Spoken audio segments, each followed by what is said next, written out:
Boa noite, Deltan. A tese do relator é que o senhor agiu de maneira ilícita com fins ilícitos, né? E 5 dias antes da sua exoneração, em novembro, o Conselho Nacional do Ministério Público recebeu um inquérito administrativo da Corregedoria, cuja conclusão indicava uma abertura de um processo administrativo, né, um PAD contra o senhor. O motivo do inquérito é que o senhor teria mantido um aparelho, teria gravado ligações telefônicas sem autorização durante 4 anos e gravou mais de 30 mil conversas, né? Primeiro que eu gostaria que o senhor explicasse isso, se o senhor fez isso e por que fez isso e como que o senhor explica isso, né? Se é um ato de probidade de um procurador da República. E segundo, a tese do Benedito é que o senhor cometeu um ato lícito para fins ilícitos, né? Eu queria que o senhor explicasse isso, esse é o cerne do voto do Benedito. Né?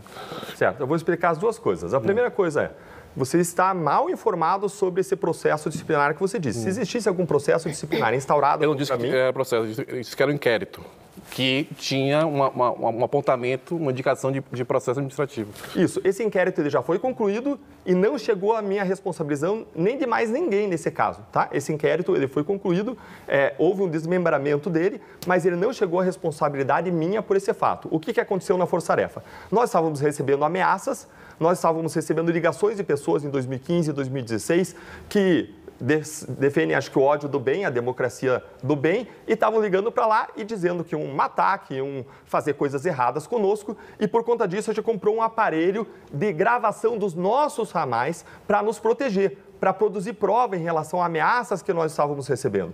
E cada pessoa de dentro da Força Tarefa poderia pedir para o setor de informática a gravação do seu aparelho. Quem pediu a compra desse aparelho formalmente não fui eu apoiei sim a compra, era uma medida de proteção dos nossos colaboradores. Quem pediu a compra não fui eu, esse aparelho foi comprado, ele não ficava sob a minha administração, ele ficava sob a administração da Procuradoria-Chefe, os servidores de informática, os assessores que cuidavam disso não estavam subordinados a mim, estavam subordinados à Procuradoria-Chefe e algumas pessoas dentro da Lava Jato pediram para que o seu ramal fosse gravado, o que é perfeitamente lícito e legítimo, segundo toda a jurisprudência do Supremo Tribunal Federal. É permitida a autogravação. E o que aconteceu? Algumas pessoas pediram a gravação do seu ramal e depois elas saíram da Força Tarefa. Uma se exonerou, outra pediu uma remoção para Mossoró e esqueceram de pedir a interrupção da gravação do seu ramal. E ficou lá gravando. Questão, alguém escutou alguma gravação depois? Não, ninguém escutou. Mas aí houve uma história de que existiam gravações na Lava Jato, foi em diligência um grupo de pessoas lá da Procuradoria-Geral para Curitiba e saiu dizendo que tinha um guardião. Saiu dizendo o quê? Fake news contra nós, que a gente tinha um guardião que interceptaria outras pessoas. Verdade? Não, mentira. Foi mais uma mentira espalhada sobre a Lava Jato. Inclusive saiu num jornal grande aí do país, da internet, que existiriam guardiões na Força Tarefa da Lava Jato. Mentira, comprovadamente mentira. O que existia um aparelho de gravação das nossas ligações, dos nossos terminais. Nenhuma falta disciplinar. Se existisse alguma falta disciplinar, quando eles avaliaram a possibilidade de que eu tivesse cometido falta disciplinar, seriam faltas não puníveis com demissão. Ou seja, isso não geraria qualquer risco de demissão, qualquer risco de exoneração, qualquer risco de inelegibilidade. Esse é o primeiro ponto, respondendo à tua primeira questão. Segundo ponto que você trouxe, você disse, olha, o ministro, ele colocou um risco de que você estava querendo fraudar a lei. Verdade? Não. Além disso, essa regra que foi aplicada no meu caso, que não foi aplicada no meu caso, eles inventaram uma nova regra, mas qual é a regra que existe na lei? A regra que existe é, promotores que saírem na pendência de processo disciplinar vão se tornar inelegíveis. Por que existe essa regra? Porque ela já é uma regra de cautela, de proteção de uma outra regra. A outra regra diz que promotores que forem expulsos, que forem condenados à exoneração, à expulsão, demitidos do Ministério Público, ficam inelegíveis. Essa é a regra material. Por quê? Porque o cara fez uma coisa séria o suficiente, esse cara não pode ser elegível, diz a lei da ficha limpa. Só que aí ficaram com receio de que perto do momento da demissão, perto do momento da exoneração, alguém pedisse para sair. E aí criaram essa regra de cautela. Com deputados e senadores. Desculpa? Com deputados e senadores é a mesma coisa. Se você tem um processo aberto já de cassação, você também pode... Exatamente, Vera. E criaram essa regra de cautela, que já é uma regra de cautela. Essa regra de cautela, ou a regra original, se aplica ao meu caso? Não, eu não tinha nada aberto.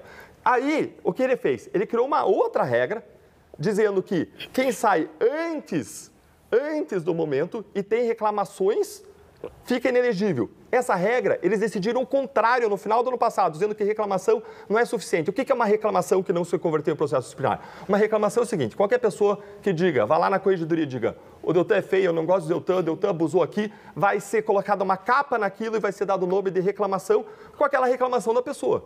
A gente sofreu mais de 50, 60, talvez 100 reclamações ao longo da Lava Jato. Todo dia que a gente fazia uma operação, no dia seguinte tinha um partido político ou um político nos representando, reclamando contra nós. Quantas se converteram em processo disciplinar na minha história de membro do Ministério Público? 2. Uma por eu ter criticado decisões do Supremo Tribunal Federal e uma por eu ter criticado Renan Calheiros. Só essas 2. As 2 foram encerradas com uma punição de censura, outra de advertência, quando eu não xinguei ministro, eu não ultrapassei a linha da lei, mas queriam limitar o nosso discurso na Lava Jato, queriam limitar aquilo que a gente dizia, a gente incomodava na Lava Jato, então limitaram o nosso discurso e não existia nenhum processo disciplinar quando eu saí. O que fizeram foi criar uma outra regra para me caçar, que não existia na lei, e além de criar essa regra de que quem sai com o objetivo de não se tornar inelegível, fizeram uma série de interpretações de fatos em cima, de novo, de leitura mental e de especulação, dizendo que eu teria saído com o objetivo de evitar que alguma reclamação virasse processo, que virasse condenação, que fosse a pena de demissão.